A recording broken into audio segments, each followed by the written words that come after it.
John here from the Wildlife of Johns. Welcome to Working Slag Banks.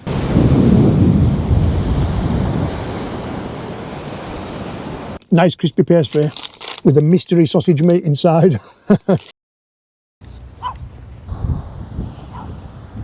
The flying thieves.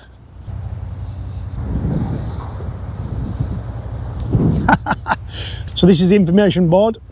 Derwent How.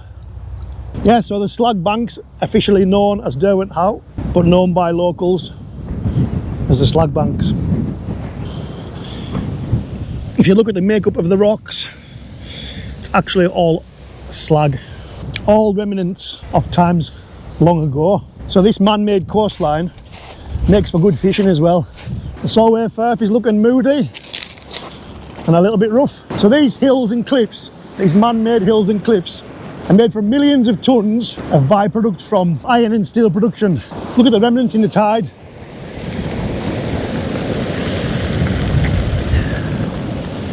So this is all slag from times past. I do suppose if you enjoy fishing, it's made for a nice rugged coast.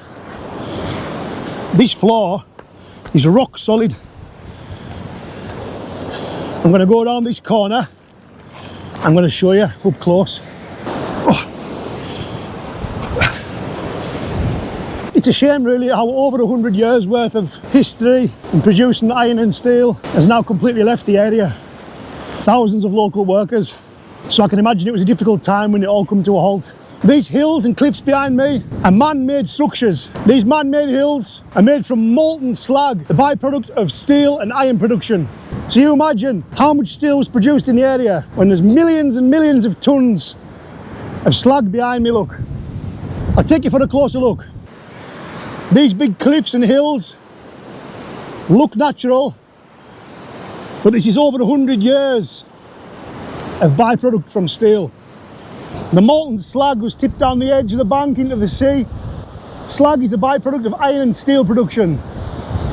This area has rich history of producing iron and steel, and this is the legacy. Lots of local Workington people walk the dogs on the slag banks, which is history of their fathers, grandfathers and fathers before. When they look over the top of the slag banks, it's over 100 years of history of their grandfathers working hard in the steel forge, producing steel for our nation and the rest of the world. So this area really is an amazing site of human endeavour, and it's right on your doorstep. If you're from Cumbria or Workington, get yourself down for a look. You can walk along the top, but you must be careful because you don't want to fall off here. But yeah, I just thought I'd come down here while the Solway Firth is moody and show you how amazing it is. Yeah, just to think that the locals were producing all of the iron and steel for our amazing nation. So really it's sad to see it's gone, but we are left with an amazing view. Let's give those hard workers, ancestors, something to look at and remember their hard work. Amazing to see. I only live a few miles along the road and I've never been up and close and personal to see them. So I'm pleased I've come today. The kids are at school. It's great to get out there into the outdoors, great for the body and the mind. The slag was carried by railway carriage and tipped down the bank. It was actually nicknamed by Workington locals as Workington's own Vesuvius from all of the heat and steam that was kicking off. It looked like Mount Vesuvius. Over the decades, these enormous mounds of slag have been overtaken by nature, transforming the area to a unique coastal landscape. If you enjoy coastal views, especially over the Solway Firth, this is an amazing place to come. You can see it from the top of the hills. You can also see the Lake District fells. So one way you can see the coast, the other side you can see the fells. So Workington's got a functioning docks. This is one of the cargo ships going back out to sea. In one of my other videos where I was fishing down at Workington, one of these boats was in the background. The bulk trader is just leaving the docks. So this is a cargo ship that brings cement dust into Workington docks over there, look, and it's stored in them two big silos. So these are the kind of boats that come into the docks with the tug behind it. They're awesome to see in person, massive. Although Workington's days of steel production are over, it's nice to see the port is still busy. With its little tug friend behind, give them a wave. I wonder how long they've been on that boat. They're waving back. Yeah, good to see. If you're from the UK, you'll know exactly what these are. And if you're not, I'm going to show you. So Greg's is a pie shop, pastry shop, sandwich shop, cakes. So I'm going to show you what I've got here. I was 10 minutes late for the breakfast. So if you go before 11 o'clock, you can get a coffee or a cup of tea and either a sausage and bacon or egg sandwich.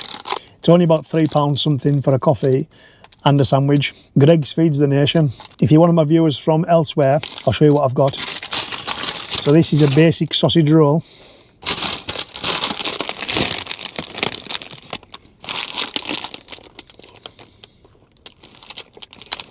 Nice crispy pastry with a mystery sausage meat inside.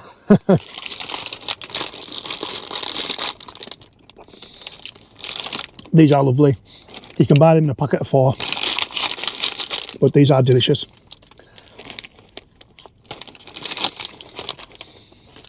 That's a sausage roll. My favourite pastry usually is a steak bake, so it's like steak and gravy in pastry, but they had none left. So this is sausage, bean and cheese melt.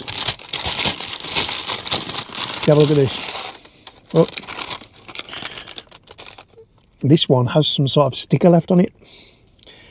I don't think that should be there. So this is the sausage, bean and cheese melt.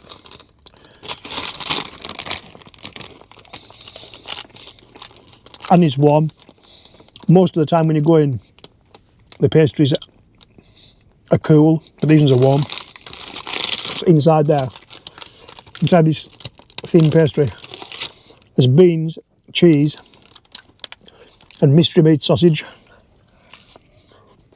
If you're watching this in the UK, chances are you've been to Greg's. But if you're from anywhere else in the world, if you come to the UK, make sure you get a Greg's. Yummy. Thanks for watching this video. If you like outdoor activities such as fishing, camping, fell walking, and you want to see more of me and Junior, please like this video, subscribe to the channel, and I'll see you on the next one.